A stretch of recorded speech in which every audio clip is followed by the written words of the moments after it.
Halo semuanya, selamat datang di Explainer kita kali ini. Hari ini kita bakal bedah tuntas gimana caranya menaklukkan monster birokrasi dan administrasi dokumen. Buat kamu yang lagi siap-siap mengamankan beasiswa internasional super kompetitif, kayak Fulbright di Amerika Serikat atau DAAD di Jerman, ini panduan yang wajib banget kamu simak. Persiapan akademis yang matang memang krusial, tapi lewat panduan ini, kita bakal pastiin semua kerja keras kamu nggak sia-sia cuma gara-gara urusan kertas kerja. Coba deh jujur tanya ke diri sendiri sekarang. Dokumen kamu beneran udah siap belum? Aku pengen sedikit nantang rasa percaya diri kamu nih. Karena kenyataan pahit di dunia beasiswa internasional itu, rekam jejak akademis yang brilian, esai yang luar biasa, sampai IPK yang sempurna, itu semua nggak bakal ada artinya kalau dokumen administrasi kamu dianggap nggak sah sama panitia seleksi. Kesalahan sekecil apapun di sini, efeknya bisa fatal banget. Nah, untuk Explainer hari ini kita punya 5 agenda cepat.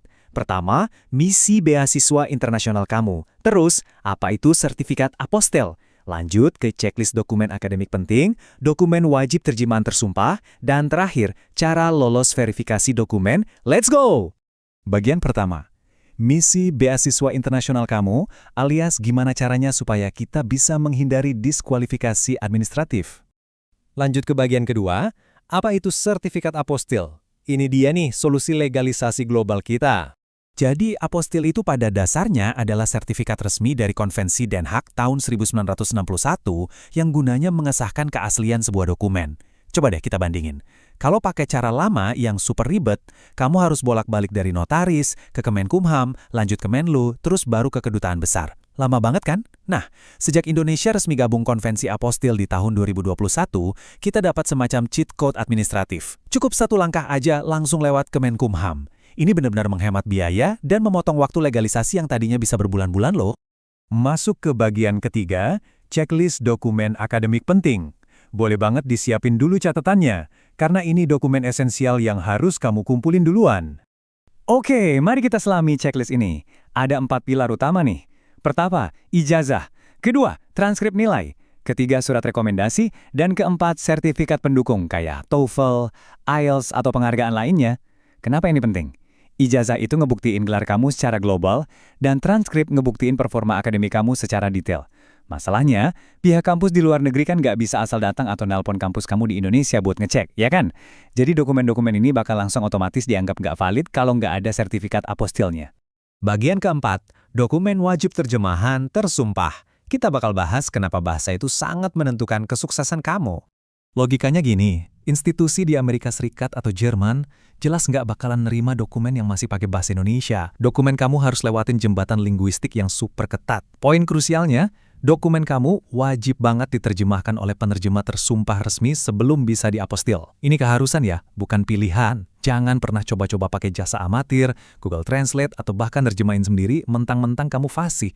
Melakukan hal kayak gitu buat aplikasi sekelas Fulbright atau DAED.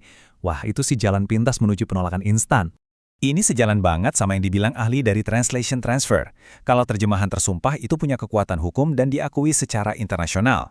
Jadi ingat ya, terjemahan tersumpah itu bukan cuma sekedar soal punya grammar bahasa Inggris atau Jerman yang sempurna. Ini tuh standar hukum wajib yang lindungin kredibilitas kamu sebagai pelamar top tier. Panitia seleksi harus yakin 100% kalau terjemahannya sama sekali nggak ngubah makna dari dokumen asli kamu.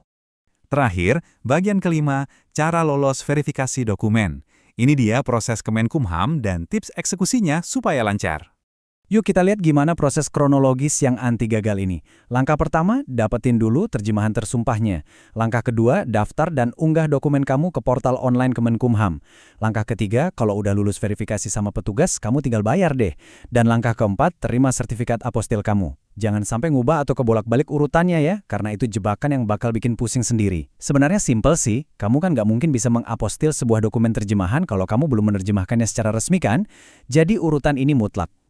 Nah, ini ada beberapa survival tips supaya kamu cepat lolos verifikasi. Pertama, pastikan pakai format PDF atau scan beresolusi tinggi yang jelas banget buat dibaca. Kedua, cek ulang supaya data kamu konsisten di semua dokumen, beda satu huruf aja di nama, bisa jadi petaka.